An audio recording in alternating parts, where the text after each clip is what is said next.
उस क्रांति, जिस क्रांति के बारे में मैं सबसे पहले यह बता दूं कि आप यह जान लीजिए कि अपना देश हिंदुस्तान, जो आपका देश, हमारा देश जो गुलाम था, ये लगभग 100 साल पहले बेटा आज़ाद हो गया होता। लेकिन क्या वजह रहा, क्या कारण रहा कि हम लोग 1947 में आकर आज़ाद हुए। 15 अगस्त 1947 को, जो अभी अगस्त महीना चल रहा है, इसी महीने में 15 अगस्त के दिन अपना देश क्या हुआ था, आज़ाद हुआ था। कब? 1947 में।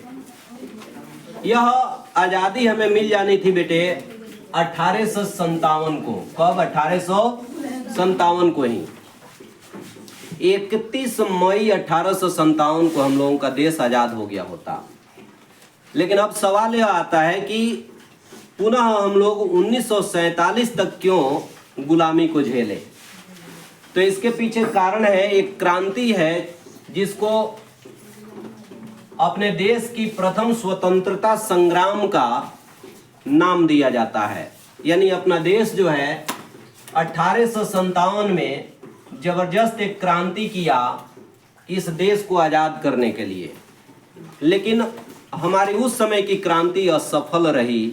इसके कुछ मुख्य कारण रहे, जैसे लोगों का संगठित न होना। अपने देश के छोटे छोटे जो राज्य थे, उन राजाओं का संगठित होने का मौका नहीं मिल पाया। इन सारी बातों में सबसे प्रमुख कारण था बेटा, और वह तत्कालीन कारण। तत्कालीन कारण का मतलब होता है एकदम उस समय का ताजी घटना। तो तत्कालीन कारणों में से सबसे बड़ी बात मैं यह बता दूं आपको कि 10 मई के दिन अचानक जो है एक तत्कालीन घटना घट जाती है। क्या? मेरठ की छावनी में। कहां पर? मेरठ की छावनी में। अब देखिए 1857 की क्रांति आपकी है क्या? उस समय अपने देश में अंग्रेजों के शासन से अपना पूरा देश त्राहिमाम कर रहा था। पूरे देश के लोग जो है परेशान थे, और इसके चलते, अंग्रेजों के अत्याचार के चलते, लोगों ने एकजुट होकर एक क्रांति करने की फैसला किया। उसमें हो क्या रहा था कि 31 मई 1857, देखिए हमने लिखा है यहाँ 31 मई 1857 का एक दिन सुनिश्चित किया गया, और एक जो है मैसेंजर को बुलाया गया, घुड़सवार को। और चूंकि पहले साधन नहीं थे घूमने के लिए, इतने गाड़ी वगैरह थी नहीं, तो घोड़े पर जो है चलने के लिए घुड़सवार जो होते थे उनको बुलाया गया, और उसको बाजरे या मड़ुआ की रोटी दी गई। बाजरा एक मोटा अनाज होता है, बाजरे या मड़ुआ की रोटी दी गई। उसको ले लिया उसने झोली में, और कमल के फूल को ले लिया। और इस देश के जो छोटे छोटे राजा थे, उन राजाओं के दरबार में वह जाता था और उनको एक पत्र देता था पढ़ने के लिए। वह मैसेंजर बोले तो क्या, संदेशवाहक। वह संदेशवाहक क्या करता था? एक मैसेज देता था, एक पत्र देता था पढ़ने के लिए। वह राजा उस पत्र को पढ़कर उसकी सारी बातों को समझने के बाद बेटे और कसम खाता था, और कसम खाने के एवज में मड़ुआ या बाजरा की जो रोटी थी उसको तोड़कर थोड़ा सा खा लिया करता था, दृढ़ संकल्पित होने के लिए। यही उसका क्या था? सिद्धांत था उस क्रांति में शामिल होने का। दूसरी व्यवस्था यह थी कि कमल का फूल जो लेकर चल रहा था, तो कमल के फूल की एक पंखुड़ी को तोड़कर और अपनी डायरी में डेट नोट कर लेता था कि 31 मई 1857 को हम लोगों को अंग्रेजों के खिलाफ विद्रोह करना है। इसके लिए पूरा देश संगठित हो रहा था बेटा। किस तारीख को? 31 मई 1857 को। तब तक एक घटना घट गई, बड़ी विचित्र घटना। 10 मई के दिन प्रातःकालीन सुबह के समय में ही मेरठ की छावनी में, अभी सुबह सुबह जो है सभी हिंदुस्तानी सिपाही लोग जो है ब्रश वगैरह कर रहे थे, फ्रेश हो रहे थे, मतलब वर्दी पहनने के लिए, ड्यूटी जाने के लिए। तब तक एक स्वीपर जो होता है, स्वीपर मतलब क्या, झाड़ू बहारू करने वाला आदमी, वह आया और एक व्यक्ति था मंगल पांडे, जो इस क्रांति का सबसे भयंकर खूंखार और सबसे मेन हीरो। कौन? मंगल पांडे। मंगल पांडे भी अपना ब्रश आदि कर रहे थे, तब तक जो है वो स्वीपर जो था वो प्रणाम पाती किया कि बाबा प्रणाम, और उसके बाद उसने कहा कि महाराज जी एक बात आप सुने हैं। वो बोले कि क्या? कान में जाकर धीरे से कहा कि देखिए ना, आप लोग जो कारतूस यूज करते हैं ना एनफील्ड नामक राइफल में, किस राइफल में बेटे? एनफील्ड नामक, उस राइफल का क्या नाम था? वो एनफील्ड।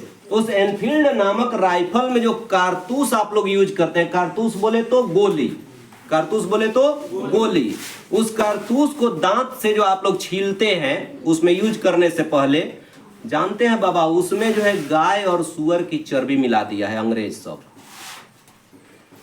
अब ऐसी बात जब मंगल पांडे ने सुना तो इस साफा पगला गया ये व्यक्ति। क्यों? क्योंकि जाति से ब्राह्मण था ये व्यक्ति। तो इसने देखा कि भाई अंग्रेजों ने अगर गाय की चर्बी इसमें मिला दिया है तो हमारा हिंदुत्व जो है उसको आघात पहुंच रहा है। गाय की चर्बी को जो है दांत पर ले जाया जाए तो इसको आघात लगा। और जो मुस्लिम धर्मावलंबी जो सिपाही थे उन लोगों को लगा कि भाई इससे हमें सुअर की चर्बी अगर खिला रहा है, दांत पे हम लोग ले जा रहे हैं, तो हमारा धर्म नष्ट हो रहा है। तो इस तरह से हिंदू और मुस्लिम दोनों धर्मावलंबी जो सैनिक थे उन सबों का जो है धर्म क्या हो गया? एकदम लगा कि धर्म नष्ट हो जाएगा। और इस तरह से ये मंगल पांडे बेटा, ऐसा कहा जाता है कि इस घटना को सुनने के बाद, इस बात को सुनने के बाद एकदम पागल सा हो गया और तुरंत वह जो है आनन फानन में वर्दी अपना चढ़ाया, पहना वर्दी, और बंदूक उठाया वहां पे और अंग्रेजों को एकदम धड़ाम धड़ाम धाए धाए जो है शूट करना शुरू कर दिया। अब अंग्रेजों ने देखा कि भाई ये चारों तरफ जो है, अब सभी लोग परेशान इस बात के लिए हो गए कि वो घटना जो घटित कर दिया 10 मई का ही दिन था। असंगठित किस दिन के लिए हो रहे थे लोग? 31 मई के लिए। अब तब तक बीच में ही 20 से 21 दिन पहले ही पागल हो गया और उस घटना को बर्दाश्त नहीं कर पाया और इसने जो है 10 मई को ही इस क्रांति की शुरुआत कर दी। मतलब समय से पहले शुरू हो गई क्रांति। अंग्रेजों को मौका मिल गया। अब इन लोगों को इस बात की खबर लग गई कि भाई हम लोगों के खिलाफ जो है ये लोग तो बगावत, ये लोग जंग छेड़ने की तैयारी में लग गए थे पूरे हिंदुस्तान में, और इसकी सारी तैयारी लगभग पूरी हो चुकी थी। सिर्फ ये लोग इंतजार कर रहे थे 31 मई का।